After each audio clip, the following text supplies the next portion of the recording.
Carlos Ríos nació en Santa Teresita en 1967. Es poeta y novelista. Es autor de cuadernos de Pripyat, La recepción de una forma, Rebelión en la ópera, Un día en el extranjero, Manigua y Falsa familia, entre otros. Y aquí está con nosotros. Bienvenido, Carlos. Buenas tardes. Hola, buenas tardes, Maxi. Gracias por venir. Bueno, este es un libro en el cual se habla desde un testimonio que es el de un hombre que es tallerista en cárceles. Se habla de ese tema, se habla de la creación, se habla del vínculo con los internos y el comportamiento, la pregunta sobre la creatividad, pero también sobre el amor, el vacío, esta cosa de cómo nos ata tener que laburar para sobrevivir. Y la pregunta, conociendo que vos trabajás, ¿no?, en muchos de estos temas, es ¿cuán útil es la experiencia propia para la creación ficcional? Empiezo por una pregunta un poco general para meternos en la novela. Bueno, yo podría decir que en principio la experiencia es de lo más próximo que tenemos, que es el lenguaje, digamos, ¿no? Digamos, cómo utilizo yo el lenguaje para pensar el mundo, para estar en el mundo, para ser en el mundo. Claro. Y a partir de ahí, bueno, se empieza también a generar algún tipo de artificio, en este caso novelístico, para dar cuenta de ese entramado en el que uno está sostenido, ¿no? Digamos, sostenido en el lenguaje, en la realidad de todos, ¿no? Claro. Entonces, tiene que ver un poco con eso en principio. Y después la experiencia se va volcando también, bueno, sobre los haceres. En mi caso, bueno, tengo más de 10 años de trabajar en cárceles. Claro. Y de algún modo, bueno, la pregunta que me vienen haciendo hace mucho tiempo es ¿cuándo vas a escribir una novela sobre la cárcel, las historias que debe haber ahí? Bueno, ahí hay que trabajar bien para detectar cuáles son las historias que tamizan la propia experiencia y cuáles son las que uno puede ser un observador, ¿no? Claro. Un testigo, digamos. Entonces, bueno, ahí me parece que yo me tomé esos 10 años, si bien escribí algunas cositas en otras novelas y en poemas, recién fue que con esta novela yo logro como conjugar de alguna manera toda esa experiencia de trabajo incesante en las cárceles, porque yo empecé hace 11 años y todavía sigo trabajando, ¿no? Claro, definitivamente. Quiero decir, porque a algunos les llamará la atención, que en la mesa, además de estar Falsa Familia, hay un objeto muy llamativo y fascinante que les voy a revelar ahora, si la cámara me acompaña, como se suele decir, que es sobre un trabajo a partir de la recolección, bueno, cómo se arman, y esto es maravilloso, libros, pequeños libros. Voy a tratar de mostrarles exactamente. Contame cómo se crea esta maravilla, que además de ser literatura es una obra de arte en sí misma, Carlos. Bueno, a la par de mi trabajo, digamos, de escritor, de escribir hace unos 6 7 años, empecé también a hacer algunos trabajos en una editorial hogareña que se llama La Oficina Perambulante. Es una editorial autogestiva, digamos, convivo con los cartones, con los libros. En el lugar donde vivo hago esos libritos. Y también, bueno, voy recolectando por distintas ciudades donde estoy. Siempre cuando voy desde La Plata hacia Olmos, donde está Claro. la unidad donde yo trabajo, siempre hay posibilidades entre un micro y otro de ir recolectando algunos cartones y también los de uso de la vida doméstica, ¿no? Claro. Entonces, bueno, un poco empezó también, yo tuve experiencias a comienzos, en el año 2000, experiencias editoriales, Sí. más convencionales, digamos, y hace unos 6 7 años empecé con este trabajo, ¿no?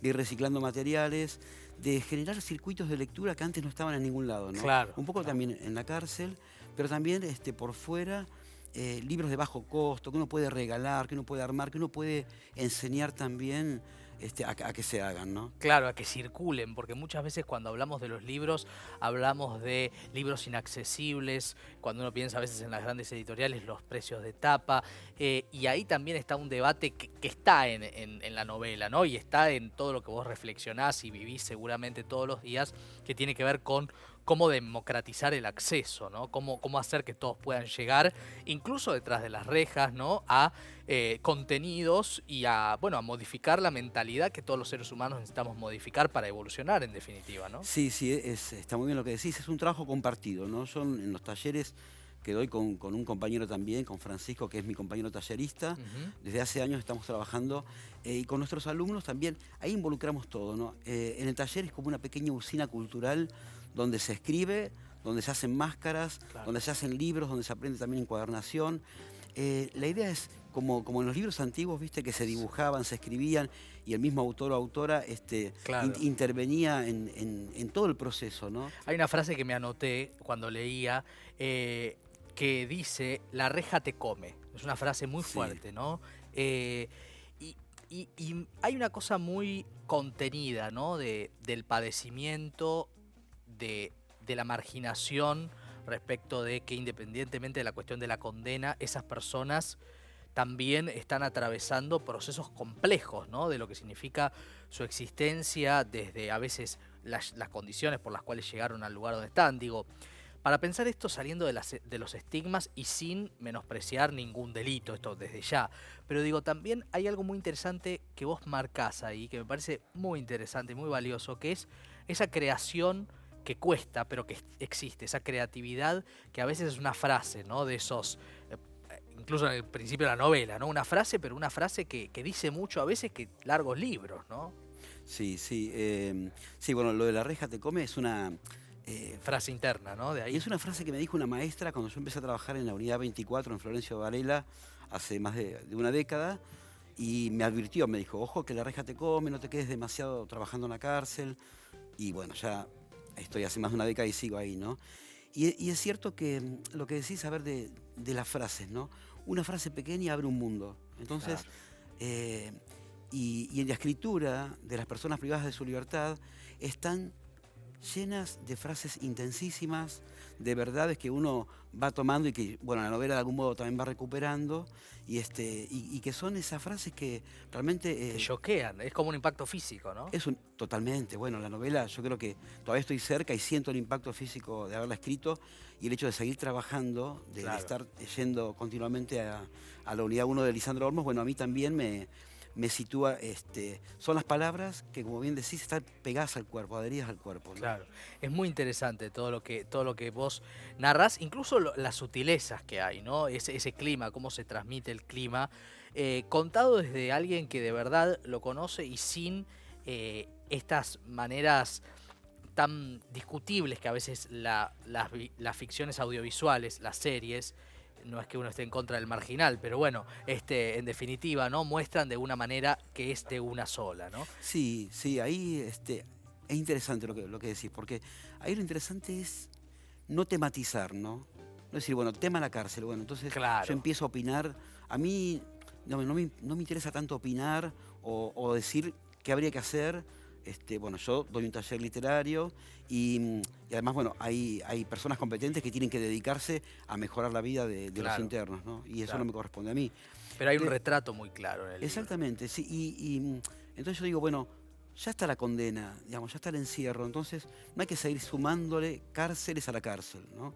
Y me parece que el estigma también, ¿no? Digamos, la gran dificultad que tenemos como sociedad y más en ese momento es que una persona sale a la calle después de atravesar una condena corta, larga, y no tiene demasiados recursos o es muy Claro, dificultoso que se, reinsertarse. ¿no? Bueno, sí, también Claro, hay los términos de reinserción o de inserción o claro, de encontrar, yo digo, encontrar una forma de vida, ¿no? La forma de exacto. vida que merecemos todos y todas los ciudadanos de este país, ¿no? Te quiero preguntar algo en relación a una frase que dijiste la cárcel del lenguaje, y te quiero preguntar a partir de la experiencia real y ficcional, que la ficción también es una realidad, ¿no?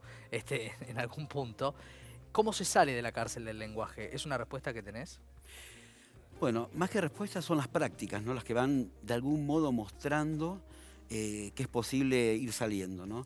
En el taller que hacemos, bueno, primero en los talleres literarios leemos Primo Levi, leemos, no sé, Bradbury, leemos María Negroni, leemos, Todo, digamos, claro. Fabián Casas, literatura argentina, literatura de todas partes, Martín Fierro, lo que sea. Y ahí empezamos a construir sentido, ¿no?